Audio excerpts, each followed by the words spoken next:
आकाशवाणी मध्य प्रदेश से प्रस्तुत हैं प्रादेशिक समाचार।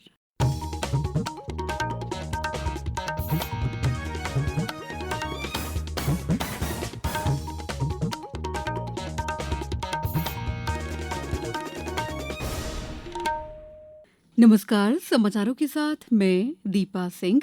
सबसे पहले मुख्य समाचार। एससीओ शिखर सम्मेलन में प्रधानमंत्री का संबोधन, सुरक्षा, कनेक्टिविटी और अवसर को बताया भारत की सोच का आधार। कृषि मंत्री शिवराज सिंह चौहान ने किसानों की शिकायतों के त्वरित समाधान के लिए समर्पित पोर्टल बनाने के दिए निर्देश। मुख्यमंत्री डॉ मोहन यादव ने भोपाल में विक्रमादित्य वैदिक घड़ी और मोबाइल ऐप का किया लोकार्पण। और मध्य प्रदेश में बारिश का सिलसिला जारी, नीमच में सबसे ज्यादा वर्षा, 14 जिलों में येलो अलर्ट। अब समाचार विस्तार से। प्रधानमंत्री नरेंद्र मोदी ने आज चीन के तियानजिन में आयोजित शंघाई सहयोग संगठन को संबोधित करते हुए कहा है कि आतंकवाद पर दोहरा मापदंड अस्वीकार्य है। उन्होंने कहा कि एससीओ के लिए भारत की सोच 3 स्तंभों सिक्योरिटी, कनेक्टिविटी और अपॉर्चुनिटी पर आधारित है। सम्मेलन के बाद जारी तियानजिन घोषणा पत्र में सदस्य देशों ने पहलगाम में हुए आतंकी हमले की कड़े शब्दों में निंदा की और अपराधियों को न्याय के कटघरे में लाने की आवश्यकता पर बल दिया। प्रधानमंत्री मोदी ने सम्मेलन के दौरान रूसी राष्ट्रपति व्लादिमीर पुतिन से द्विपक्षीय वार्ता की। दोनों नेताओं ने ऊर्जा, आर्थिक और वित्तीय सहयोग की समीक्षा करते हुए इसे और मजबूत करने पर सहमति जताई। इस वर्ष दिसंबर में हमारी 23वीं समिट के लिए 140 करोड़ भारतीय उत्सुकतापूर्वक आपका इंतजार कर रहे हैं। ये हमारी special and privilege strategic partnership की गहराई और व्यापकता का परिचायक है। कठिन से कठिन परिस्थितियों में भी भारत और रूस हमेशा कंधे से कंधा मिलाकर चले हैं। हमारा करीबी सहयोग न केवल दोनों देशों के लोगों के लिए बल्कि वैश्विक शांति, स्थिरता और समृद्धि के लिए महत्वपूर्ण है। प्रधानमंत्री मोदी ने पुतिन को इस वर्ष भारत में आयोजित होने वाले 23वें वार्षिक शिखर सम्मेलन में शामिल होने के लिए आमंत्रित किया। कार्यक्रम के बाद प्रधानमंत्री मोदी भारत के लिए रवाना हुए। केंद्रीय कृषि और किसान कल्याण मंत्री शिवराज सिंह चौहान ने आज किसानों की शिकायतों की समीक्षा की। उन्होंने कहा कि किसानों की शिकायतों, सुझावों और मदद के लिए एक समर्पित पोर्टल बनाया जाए ताकि समस्याओं का त्वरित और पारदर्शी समाधान हो सके। उन्होंने नकली या घटिया बीज, खाद और कीटनाशक से जुड़ी शिकायतों के समाधान को सबसे अहम बताया। साथ ही केवल प्रमाणित बायोस्टिमुलेंट ही बाजार में बिके, इसकी व्यवस्था सुनिश्चित करने के भी निर्देश दिए। इस मौके पर सभी ने प्रधानमंत्री के आह्वान पर स्वदेशी अपनाने का संकल्प भी लिया। बैठक में कृषि सचिव डॉ देवेश चतुर्वेदी सहित वरिष्ठ अधिकारी मौजूद रहे। केंद्रीय मंत्री किरण रिजिजू ने कहा है कि मौजूदा वित्त वर्ष की पहली तिमाही में देश के सकल घरेलू उत्पाद जीडीपी में 7.8% की शानदार वृद्धि दर्ज की गई है। ये साबित करता है कि प्रधानमंत्री नरेंद्र मोदी से बेहतर देश की अर्थव्यवस्था कोई नहीं संभाल सकता। नई दिल्ली में श्री रिजिजू ने कहा कि विश्व के शीर्ष अर्थशास्त्रियों का भी मानना है कि प्रधानमंत्री मोदी ने भारतीय अर्थव्यवस्था को नई गति दी है। उन्होंने कहा कि भारत को आत्मनिर्भर बनाने के लिए मेक इन इंडिया को बढ़ावा देना और स्वदेशी अपनाना जरूरी है। केंद्रीय मंत्री ज्योतिरादित्य सिंधिया ने आज आईटीयू ग्लोबल संगोष्ठी फॉर रेगुलेटर्स 2025 को वर्चुअली संबोधित किया। उन्होंने कहा कि प्रधानमंत्री श्री मोदी के नेतृत्व में भारत के लिए नियमन का अर्थ नियंत्रण नहीं बल्कि दृष्टि है। श्री सिंधिया ने कहा कि भारत की डिजिटल यात्रा, जहां प्रत्येक गांव में 5G और गांव-गांव में भारत नेट पहुंचा है, वो गरिमा, सशक्तिकरण और अवसर का प्रतीक है। सतत शिक्षा अध्ययनशाला और पत्रकारिता तथा जनसंचार अध्ययनशाला उज्जैन में चल रहे आकाशवाणी केंद्र के लिए चयनित उद्घोषक कंपेयर्स प्रशिक्षण कार्यशाला का आज समापन हुआ। कुल 68 उद्घोषक कंपेयर्स का 7 दिवसीय प्रशिक्षण आयोजित हुआ। समापन समारोह में वक्ताओं ने आकाशवाणी के महत्व के बारे में जानकारी दी। सितंबर से FM 102.5 मेगाहर्ट्ज पर आकाशवाणी उज्जैन केंद्र का प्रसारण आप सुन सकेंगे। समाचारों में वक्त है ब्रेक का।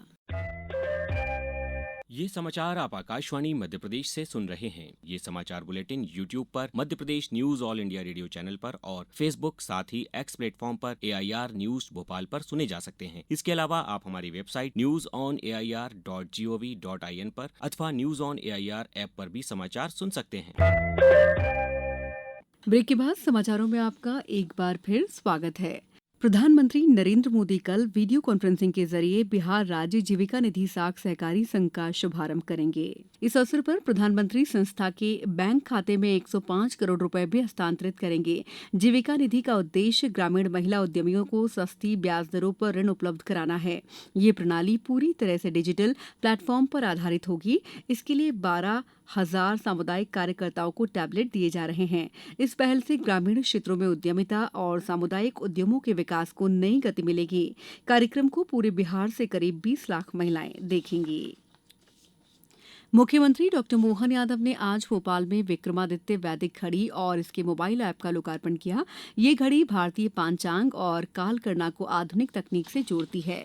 पेश है हमारे संवाददाता की एक रिपोर्ट।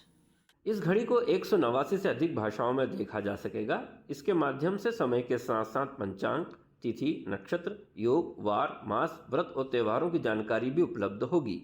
भारतीय कालगणना की सर्वाधिक विश्वसनीय पद्धति का पुनर्स्थापन विक्रमादित्य वैदिक घड़ी के रूप में उज्जैन में प्रधानमंत्री नरेंद्र मोदी द्वारा 29 फरवरी 2024 को किया गया था। इसके बाद अब इसे भोपाल में स्थापित किया गया है। मुख्यमंत्री डॉक्टर यादव ने इस अवसर पर कहा, कालगणना की दृष्टि से वैदिक घड़ी का आज यहाँ ऐप का और वैदिक घड़ी का लोकार्पण सीएम हाउस में हुआ है। ये वर्तमान के ग्रीनविच के समय को भी बताएगी, हमारे आज के काल को भी बताएगी और प्राचीन काल को भी बताएगी। हमारे सारे मुहूर्त, नक्षत्र, क्रिया उसको भी बताएगी। मुख्यमंत्री ने इस घड़ी के लोकार्पण अवसर पर कहा कि इसमें आधुनिक ज्ञान और प्राचीन विज्ञान दोनों का अच्छा प्रयोग है। प्रशांत शर्मा, आकाशवाणी समाचार, भोपाल। केंद्रीय शिक्षा मंत्री धर्मेंद्र प्रधान की मौजूदगी में आज राष्ट्रीय शैक्षिक अनुसंधान और प्रशिक्षण परिषद में 65वां स्थापना दिवस मनाया गया। अपने संबोधन में मंत्री ने कहा कि देश की कई उपलब्धियों के पीछे एनसीईआरटी की बड़ी भूमिका है। इस मौके पर राष्ट्रीय पाठ्य चर्चा रूपरेखा 2023 और जादुई पिटारा जैसी नई सामग्री पर चर्चा हुई। साथ ही मंत्री ने व्यावसायिक शिक्षा पर आधारित प्रदर्शनी का अवलोकन भी किया। प्रदेश में बारिश का दौर लगातार जारी है। पिछले 24 घंटों में भोपाल, इंदौर, उज्जैन, ग्वालियर और सागर संभागों में कई जगह बारिश दर्ज की गई। नीमच में सर्वाधिक बारिश रिकॉर्ड की गई है। मौसम विभाग ने अलीराजपुर, झाबुआ समेत 14 जिलों में भारी बारिश का येलो अलर्ट जारी किया है। हॉकी एशिया कप में आज भारत अपने अंतिम पूल मैच में कजाकिस्तान से खेलेगा। ये मैच शाम 7:30 बजे से शुरू होगा। भारत पूल ए में अपने दोनों मैच जीतकर शीर्ष पर है और सुपर 4 चरण में पहुंच चुका है। अब कुछ समाचार संक्षेप में। अशोकनगर में जिला प्रशासन द्वारा सुशासन की दिशा में नवाचार कर एकल सेवा पोर्टल बनाया गया है, जिसका उद्देश्य सार्वजनिक सेवा वितरण में दक्षता, पारदर्शिता और जवाबदेही को बढ़ावा देना है।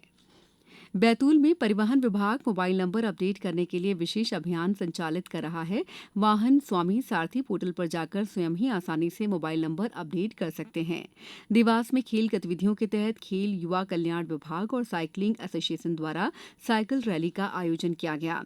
आगर मालवा जिले के माध्यमिक शिक्षक भैरूलाल ओसारा का चयन राष्ट्रीय शिक्षक पुरस्कार 2025 के लिए हुआ है।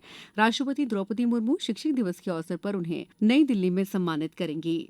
राष्ट्रीय नेत्रदान पखवाड़ा 25 अगस्त से 8 सितंबर तक संचालित किया जा रहा था। मंदसौर जिला अस्पताल में नेत्रदान जागरूकता पर शिविर भी आयोजित किया गया। इंदौर की सराफा चौपाटी को लेकर आज महापौर पुष्यमित्र भार्गव की अध्यक्षता में बैठक हुई। बैठक में 9 सदस्यीय समिति बनाई गई, जो 5 से 7 दिनों में रिपोर्ट देगी। इस बुलेटिन में बस इतना ही। अगला बुलेटिन कल सुबह 7:10 पर दीजिए इजाजत। नमस्कार।